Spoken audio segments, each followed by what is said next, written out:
बिस्मिल्लाहिर्रहमानिर्रहीम। Hi everyone and welcome to my channel. दोस्तों, आज की इस वीडियो में हम फार्मूला टैब को देखेंगे। फार्मूला टैब के हर ऑप्शन को देखना हमारे लिए नामुमकिन है, क्योंकि माइक्रोसॉफ्ट एक्सेल के अंदर 400 से भी ज़्यादा फार्मूले मौजूद हैं। हर फार्मूले को ना तो हम इस्तेमाल करते हैं और ना ही हमें हर फार्मूले को इस्तेमाल करने की ज़रूरत होती है। हर काम के लिए हर किस्म का फ़ार्मूला मौजूद है। हम अपनी वर्किंग के हिसाब से कोई भी फ़ार्मूला चूज़ करके उसको इस्तेमाल करते हैं। तो हम चंद एक फ़ार्मूले इस्तेमाल करेंगे।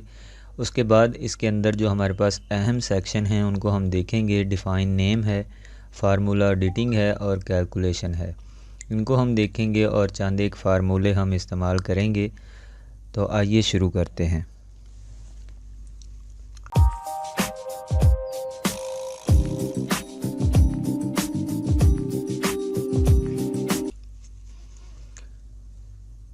जी, तो सबसे पहले हम देखेंगे कि हमारे पास डिफ़ाइन नेम्स के अंदर कौन कौन से ऑप्शन मौजूद हैं। इसमें अगर आप यहाँ पर क्लिक करें किसी सेल के ऊपर भी, तो यहाँ पर आपको उस सेल का रेफरेंस नंबर शो हो रहा होता है। जैसे कि मैंने इस वक्त C2 को सिलेक्ट किया हुआ है, तो C2 आएगा। इसी तरह अगर मैं इस सेल को सिलेक्ट करता हूँ और यहाँ पर आप इसका रेफरेंस नंबर देखें तो आपके पास E2 आ रहा है। इसका नाम हम अपनी मर्ज़ी से डिफ़ाइन कर सकते हैं। उस नाम को डिफ़ाइन करने की बेसिक वजह ये होती है कि जब भी हम कैलकुलेशन करते हैं, मुख्तलिफ़ फ़ील्ड्स को हम प्लस माइनस करते हैं, तो हमें वहाँ पर सेल को सिलेक्शन करने की ज़रूरत नहीं होती। बग़ैर सेलेक्ट किए हम उसकी वैल्यू जो हमने नेम के सूरत में डिफ़ाइन की होती है, वो हम नेम लिखते हैं तो वो वैल्यू हमारे पास प्लस हो जाती है। मिसाल के तौर पे यहाँ पे मैं इस सेल को सिलेक्ट किया हुआ है मैंने, और यहाँ पर मैं डिफ़ाइन नेम के ऊपर क्लिक करता हूँ और यहाँ पर मैं लिख देता हूँ सैलरी टोटल। अब यहाँ पर आप अगर गौर से देखें तो मैंने सैलरी के बाद स्पेस दे दी है। जब हम स्पेस देंगे तो ये एक्सेप्टेबल नहीं होगा। अगर मैं ओके के ऊपर क्लिक करूँ तो आप देखेंगे कि यहाँ पर हमारे पास एक एरर शो हो गया है। वो इसलिए शो हुआ है कि हमने सैलरी के बाद स्पेस दी थी। अगर मैं इसको ओके करूं और सैलरी और टोटल के दरमियान जो मैंने स्पेस दी है उसको ख़त्म कर दूं और ओके के ऊपर क्लिक करूं, तो आप देख सकते हैं हमारे पास कोई भी एरर शो नहीं हुआ। अब इसका हमें फ़ायदा क्या है, मैं यहाँ पर आपको फॉर एग्ज़ाम्पल दिखा रहा हूँ। मैं यहाँ पे लिखता हूँ इज़ इक्वल टू सम, और सम के बाद अगर मैं इस वैल्यू को सिलेक्ट करता हूँ और मैं प्लस का साइन दे के यहाँ पर मैं लिख देता हूँ सैलरी। जस्ट मैंने SALA लिखा है, तो यहाँ पर आप देख सकते हैं हमारे पास सैलरी टोटल के नाम से एक फ़ील्ड शो हो गई है। इसके ऊपर अगर मैं डबल क्लिक कर दूँ और ब्रैकेट क्लोज़ करके एंटर प्रेस करूँ, तो आप देखेंगे कि हमारी ये दोनों वैल्यूज़ जमा हो गई हैं। इसको मैं डिलीट करता हूँ। और अब अगर मैं नेम मैनेजर के ऊपर क्लिक करूं, तो आप यहां पर देखेंगे कि हमने चूंकि एक फ़ील्ड का नाम दिया है तो हमारे पास वो शो हो रहा है। एक फ़ील्ड हम और चेंज करते हैं। मैं यहां पर लिखता हूं, इसका नाम मैं डिफ़ाइन कर लेता हूं। इसका नाम मैं रख देता हूं सैलरी और ओके करता हूं। अब अगर मैं नेम मैनेजर के ऊपर आता हूं तो यहां पर हमारे पास दो फ़ील्ड्स शो हो रही हैं। अगर हम इनको एडिट करना चाहें तो हम यहाँ पर एडिट के बटन के ऊपर क्लिक करेंगे और यहाँ पर हम दोबारा से इसको एडिट भी कर सकते हैं। इसी तरह अगर हम इन सेल्स के नेम को डिलीट करना चाहें तो भी हम इनको सेलेक्ट करके यहाँ से डिलीट कर सकते हैं। तो आई होप यहाँ तक आपको समझ आ गई होगी। नेक्स्ट हम देखते हैं कि हमारे पास ये जो डिसेबल ऑप्शन है इसको हम कैसे इस्तेमाल करते हैं, लेकिन उससे पहले हम क्रिएट फ्रॉम सिलेक्शन पे जाते हैं। क्रिएट फ्रॉम सिलेक्शन का मतलब है कि हम इस सारे डाटे को सिलेक्ट करते हैं और यहाँ पर हम क्लिक करते हैं, तो आपके पास एक विंडो पॉपअप हो गई है जिसके अंदर कुछ ऑप्शंस हमारे पास मौजूद हैं कि आप जो नेम क्रिएट करना चाह रहे हैं वो आप कौन से क्रिएट करना चाह रहे हैं। तो सबसे पहले हमारे पास मौजूद है टॉप रो। मैं इसी को सिलेक्ट रखता हूं और ओके के ऊपर क्लिक करता हूं, और अगर मैं नेम मैनेजर के ऊपर क्लिक करूं तो आप यहां पर देख सकते हैं कि जो हमारी हेडिंग दी हुई थी हमने कॉलम्स के अंदर, वो सभी उसने ऑटोमेटिक हमारे सेल के नेम लिख दिए हैं। इसका हमें क्या फ़ायदा होगा, अगर मैं यहाँ पर जाता हूँ और यहाँ पर मैं लिखता हूँ सम, और जस्ट मैं लिख दूँ सैलरी, तो आप देख सकते हैं कि हमारे पास सैलरी की जितनी भी वैल्यूज़ हैं वो सारी प्लस हो जाएंगी। अगर मैं ब्रैकेट क्लोज़ करूं और यहाँ पर आप देख सकते हैं कि हमारे पास सारी वैल्यूज़ प्लस हो के आ गई हैं। इसी तरह अगर मैं इसी सेल में रहते हुए सम लिखूं और यहाँ पर मैं टोटल लिख देता हूं, तो आप देख सकते हैं यहाँ पर टोटल की फ़ील्ड हमारे पास शो हो गई है। और इसके ऊपर अगर मैं डबल क्लिक करूं और ब्रैकेट क्लोज़ करूं तो आप देखेंगे कि हमारे पास ये टोटल की वैल्यू यहाँ पर प्लस हो के आ जाएगी। उसके बाद हमारे पास ये ऑप्शन जो डिसेबल था, जैसे ही हमने एक फार्मूला इस्तेमाल किया है तो ये भी अनेबल हो चुका है। तो मैं इसको जूम इन करके आपको दिखा देता हूँ। यहाँ पर आप देखें यूज़ इन फार्मूला। इसको समझने के लिए मैं आपको दो तरीके बता रहा हूँ। यहाँ पर अगर मैं क्लिक करूँ और इसके ऊपर मैं क्लिक करूँ तो आप यहाँ पर देख सकते हैं कि हमारी जो रॉ हेडिंग दी हुई है हमने वो सारी यहाँ पर शो हो चुकी हैं।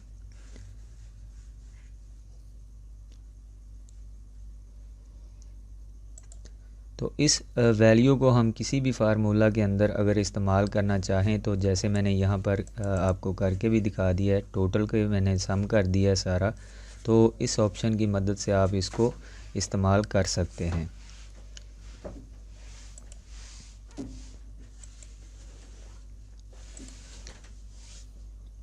उसके बाद हमारे पास जो नेक्स्ट सेक्शन है वो है फार्मूला एडिटिंग का। तो इसके अंदर हमारे पास काफ़ी ऑप्शंस मौजूद हैं, इनको हम एक एक करके देखते हैं। सबसे पहले हम देखेंगे इस ऑप्शन को।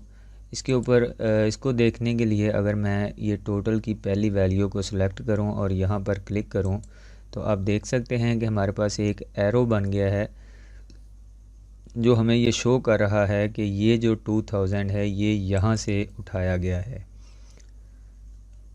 इसको ख़त्म करने के लिए आप रिमूव एरो के ऊपर क्लिक करें। इसी तरह अगर मैं यहाँ पर सिलेक्शन करूँ और इसके ऊपर दोबारा अगर मैं क्लिक करूँ तो आप देख सकते हैं कि ये वैल्यू और ये वैल्यू प्लस हो के हमारे पास यहाँ पर शो हो रही है। मैं दोबारा रिमूव एरो के ऊपर क्लिक करता हूँ। इसी तरह अगर मैं इस सेल के ऊपर सेलेक्ट करूँ और इसके ऊपर क्लिक करूँ तो आप देख सकते हैं कि हमारे पास वही एरो शो हो गया है कि ये वैल्यू हमारी यहाँ पर भी इस्तेमाल हो रही है। अगर मैं यहाँ पर पहले ये एरो को रिमूव करके यहाँ पर मैं एक फार्मूला इस्तेमाल कर लूँ सम, और इस वैल्यू को प्लस इस वैल्यू को सिलेक्ट कर दूँ और ब्रैकेट क्लोज़ कर दूँ। दोबारा अगर इसी के ऊपर मैं क्लिक करके यहाँ पर क्लिक करूँ तो आप देख सकते हैं कि हमारे पास डबल एरो शो हो गया है कि ये अमाउंट यहाँ पर भी प्लस हो रही है या इस्तेमाल हो रही है और यहाँ पर भी इस्तेमाल हो रही है। दोबारा मैं रिमूव एरो के ऊपर क्लिक कर देता हूँ तो ये एरोज़ हमारे ख़त्म हो जाएंगे। इस वैल्यू को मैं डिलीट करता हूँ। उसके बाद जो हमारे पास ऑप्शन है वो है हमारे पास शो फार्मूला। आप देख सकते हैं शो फार्मूला, इसको हम देखेंगे। इसके ऊपर अगर हम सिंपल क्लिक करें तो हमें ये जितने भी फार्मूले हमारी शीट के अंदर इस्तेमाल किए गए हैं वो सारे हमें शो हो जाएंगे। मैं दोबारा इसके ऊपर क्लिक करता हूँ तो ये हमारी शीट अपनी पहली हालत में आ जाएगी। उसके बाद हमारे पास एरर चेकिंग है। एरर चेकिंग आप कर सकते हैं। उसके लिए हम यहाँ पर एक वैल्यू को मिस यूज़ करते हैं। मैं यहाँ पर ए लिख देता हूँ तो आप देखेंगे यहाँ पर हमारे पास जो हमने कैलकुलेशन की हुई थी वो सारी एरर की सूरत में शो हो गई है। इसके ऊपर अगर मैं क्लिक करूँ या ना भी करूँ, कहीं भी आप हों और इसके ऊपर अगर आप क्लिक करें तो यहाँ पर आपको उस एरर की डिटेल शो हो जाएगी। मिसाल के तौर पे अगर मैं जूम इन करके आपको दिखाऊं तो यहाँ पर हमारे पास एरर इन सेल E4 के अंदर हमारे पास जो वैल्यू है वो एरर शो कर रही है। अब E4 क्या है, यहाँ पर अगर मैं क्लिक करूँ और E4 यहाँ पर आप नाम भी देख सकते हैं, ये सिर्फ हमारे यहाँ पर A लिखने की वजह से शो हुआ है। अगर इसको हम ज़रा और डीपली देखें तो ट्रेस एरर के ऊपर अगर आप क्लिक करें तो आपको यहाँ पर एरोज़ शो हो जाएंगे कि यहाँ पर हमारा जो 2000 है वो यहाँ पर ड्रॉप हुआ है, यानी फार्मूला हमारा यहाँ पर बी कॉपी है और ये वैल्यू इस वैल्यू के अंदर जमा हो रही है और इस एरर की वजह से ये वैल्यू भी एरर की सूरत में हमें नज़र आ रही है। अगर मैं रिमूव एरोज़ के ऊपर क्लिक करूं और यहाँ पर मैं दोबारा कोई न्यूमेरिकल वैल्यू दे दूं तो आप देखेंगे कि वो एरर्स हमारे ख़त्म हो जाएंगे। मैं यहाँ पर दोबारा ए करता हूँ और उसके बाद हमारे पास यहाँ पर ये जो ऑप्शन है इसको अगर हम इस्तेमाल करें, इसके ऊपर मैं क्लिक करूँ तो आप यहाँ पर देखेंगे कि हमारे पास रेफरेंस नंबर उसने बताया है हमें। और सॉरी, मैं इस सेल को सिलेक्ट करता हूं और यहाँ पर अगर मैं क्लिक करूं तो आप देखेंगे कि यहाँ पर E2 के अंदर हमारे पास जो एरर है वो शो हो रहा है। तो उसको अंडरलाइन करके हमें माइक्रोसॉफ्ट एक्सेल ये बता रहा है कि यहाँ पर आपका डाटा टाइप जो है वो मिस है। अगर आप दोबारा इसी ऑप्शन के ऊपर क्लिक करें तो आपको यहाँ पर वो सेल भी बताएगा जिस सेल के अंदर आपने मिस्टेक की होगी। मिसाल के तौर पे यहाँ पर D3 हमारे पास अंडरलाइन हुआ है। मैं इसको क्लोज़ करता हूँ और यहाँ पर अगर आप देखें तो D3 सेल जो है इसके अंदर हमारी टेक्स्ट वैल्यू है, क्योंकि हमने यहाँ पर फार्मूला इस्तेमाल किया है न्यूमेरिकल और यहाँ पर हमने टेक्स्ट वैल्यू लिख दी है, तो इस वजह से हमें ये एरर शो हो रहा है। उसके बाद हमारे पास आता है watch window. Watch window basically हमारे पास एक बहुत अहम, आप इसको कमांड कह सकते हैं। अगर आप इसको इस्तेमाल नहीं करते तो इसको लाजमी इस्तेमाल कीजिएगा। इसकी मिसाल मैं आपको ऐसे दे सकता हूँ कि मिसाल के तौर पे यहाँ पर मेरे पास इस वक्त 10 रोज़ के अंदर डाटा मौजूद है। अगर यही मेरे पास कोई 2000 या 3000 की शक्ल होती तो इस टोटल को देखने के लिए मुझे बार बार नीचे जाना पड़ता और इस वैल्यू को देखना पड़ता। तो अगर मैं इस सेल को सिलेक्ट करूं और वॉच विंडो के ऊपर क्लिक करूं और इसको मैं अगर यहाँ से ड्रैग करके यहाँ पर रख दूं, सॉरी, उससे पहले मैं इसको एक दफ़ा डिलीट करता हूं ताकि मैं आपको समझा सकूं।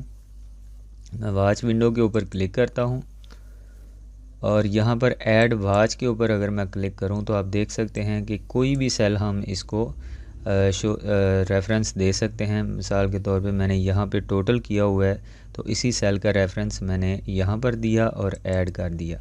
अब अगर मैं यहाँ पर कोई भी वैल्यू चेंज करता हूँ, मिसाल के तौर पे यहाँ पे मैं 8000 की बजाय 7000 कर देता हूँ, तो आप यहाँ पे देखेंगे कि हमारी वैल्यू भी चेंज हो जाएगी। जैसे ही मैं एंटर की प्रेस करता हूँ तो आप देख सकते हैं यहाँ पर वैल्यू चेंज हो गई है। इसी तरह आप यहाँ पर 2-3 जितने भी आप चाहें वैल्यूज़ ऐड कर सकते हैं। मिसाल के तौर पे मैं यहाँ पे ऐड वॉच के ऊपर दोबारा क्लिक करता हूँ और मैं शीट 2 के ऊपर जाता हूँ और यहाँ पर मैं इस वैल्यू को सिलेक्ट कर लेता हूँ और ऐड कर देता हूँ। अब अगर मैं शीट 2 के ऊपर आऊँ और यहाँ पर मैं चेंज करूँ 2000, तो आप देख सकते हैं यहाँ पर भी वो वैल्यू चेंज हो गई है। इसको मैं रिमूव कर देता हूँ। आई होप आपको समझ आ गई होगी कि वॉच विंडो क्या है। उसके बाद हमारे पास जो सेक्शन है वो है कैलकुलेशन का। कैलकुलेशन सेक्शन के अंदर पहला जो है कैलकुलेशन ऑप्शन, अगर यहाँ पर हम ड्रॉप डाउन के ऊपर क्लिक करें तो हमारे पास automatic accept for data tables और उसके बाद है हमारे पास मैनुअल।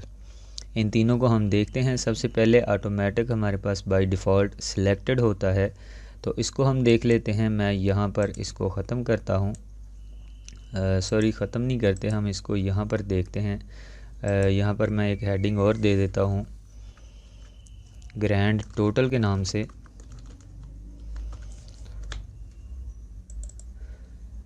अब यहाँ पर आप गौर करें तो ऑटोमेटिक के ऊपर सेलेक्ट है हमारे पास।